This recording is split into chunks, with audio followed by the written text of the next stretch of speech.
Anda mengatakan Pak mati itu sakit. Apa yang Anda rasakan waktu itu?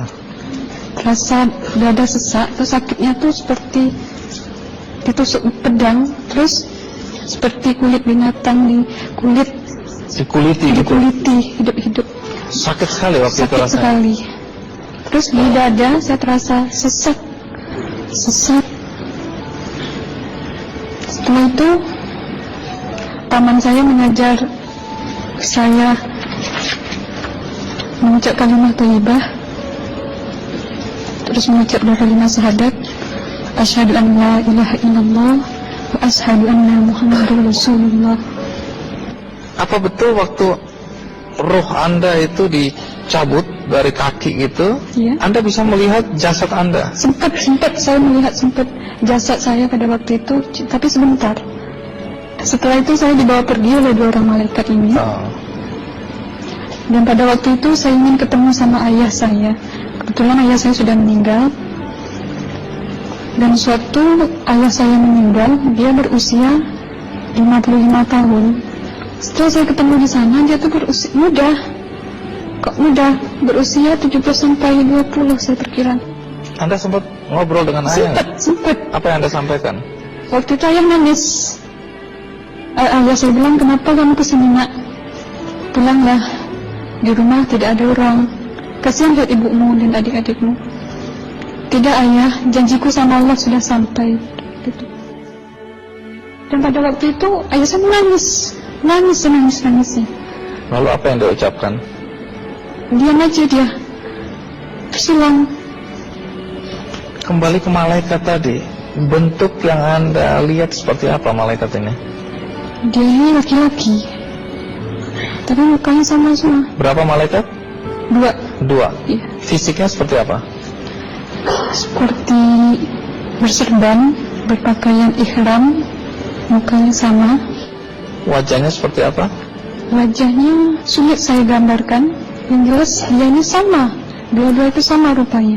Apakah ada ucapan dari dua sosok yang Anda anggap malaikat itu? Ada. Apa kata mereka? Waktu itu saya mengalami perjalanan spiritual. Saya disoal oleh malaikat itu dengan sebutan Ma ayyutuka, siapa Tuhanmu? Tanya. Waktu itu ruh saya menjawab, Tuhanku adalah Allah. Siapa pemimpinmu? Pemimpinku adalah Nabi Muhammad Sallallahu Alaihi Wasallam.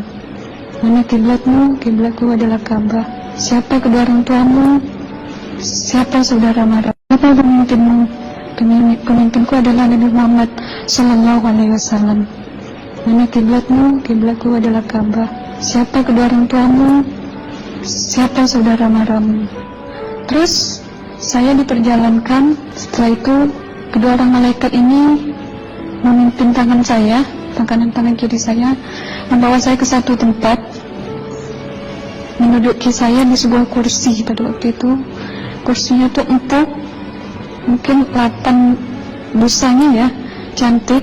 Terus di sana saya duduk di sebelah kanan saya ada tiba-tiba berwujud seorang perempuan.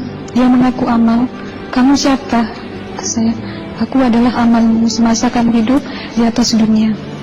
Dan selama kamu di sini, saya akan menemanimu sampai yaumul akhir, itu katanya. Dan pada waktu itu saya melihat perempuan-perempuan solehah berpakaian muslimah, berkerudung, mencium pipi kanan, pipi kiri. Mungkin salam perkenalan pertama waktu menduduki di situ. Setelah itu saya dihijrahkan lagi, dibawa oleh dua orang malaikat ini lagi, melihat dosa-dosa besar ya.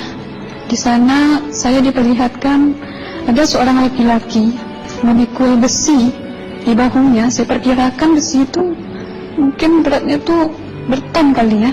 Berat sekali ya. Berat sekali. Terus dia berjalan nggak sampai ke tujuannya. Berlumuran darah nanah, baunya na'udzubillah misalnya. Bajunya tuh sobek-sobek. Waktu itu ruh saya disaksikan oleh Amal. Saya tanya kepada Amal, ruh tanya sama Amal, wahai amalku, dosa apakah yang manusia ini lakukan sewaktu ia hidup di atas dunia? Amal menjawab pada waktu itu, suatu manusia ini di atas dunia, dia ini adalah menyantet orang, menemuh orang, sehingga dia berjalan nggak sampai yaumul akhir katanya. Yang kedua, saya melihat ada seorang laki-laki saling bunuh-membunuh. Sebentar kayak gitu lagi. Suatu manusia ini hidup di atas dunia, dia adalah seorang pembunuh, hingga dia tidak mau bertanggung jawab terhadap orang yang dibunuhnya.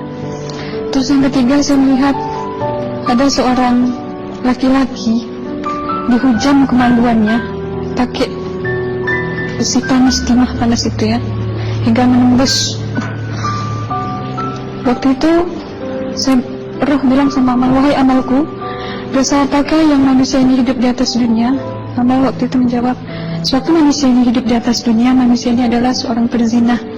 Setelah itu saya melihat ada seorang laki, hingga dia tidak mau bertanggung jawab terhadap orang yang dibunuhnya.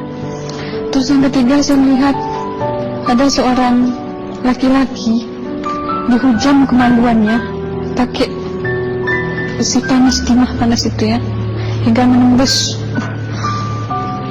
Waktu itu roh bilang sama amal, wahai amalku, dosa apakah yang manusia ini hidup di atas dunia?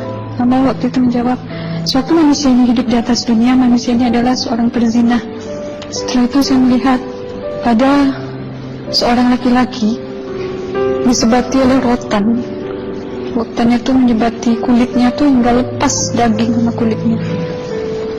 Itu amal menjawab, suatu manusia ini hidup di atas dunia, dia ini tidak pernah sholat Islam, hingga waktu matinya pun dia tidak mengucap 2 kali syahadat. Dan pada waktu itu roh sama amal sempat menghafiz Quran pada waktu itu dengan harapan supaya orang manusia yang Allah siksakan ini bisa terampuni dosanya. Jadi masih sempat waktu itu ya? Iya, roh sama amal yang menghafiz Quran, bertahzim, bersalawat, baca ayat 1000 dinar, membaca yasin. Tapi sayang, bahkan tambah banyak Allah tidak mengampuni dosa-dosa mereka sayangnya. Setelah itu, akhirnya yang terakhir kali berzikir. Zikir saya pada waktu itu, subhanallah, walhamdulillah, wa la ilaha illallah, wallahu akbar, la hawla wa la quwwata illa billahil aliyyil azim. Sekuat-kuatnya nada saya berteriak.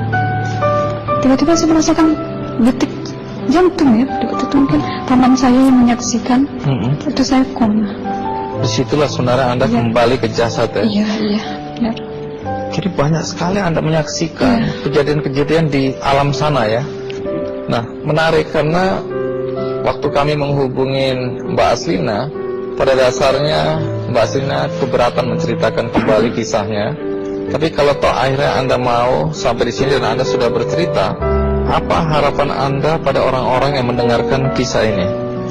Ya, harapan saya pertama, ya lebih banyak mumpung menyambut puasa ya, lebih banyak mendekat diri aja sama Allah, perbanyakkan amalan soleh, perbanyakkan zikir, perbanyakkan sholawat, baca Quran, dan sebagainya. Itu harapan Anda ya? Iya. Baik, terima kasih Mbak Aslina ya, sudah datang dari Bengkalis untuk menceritakan kisah.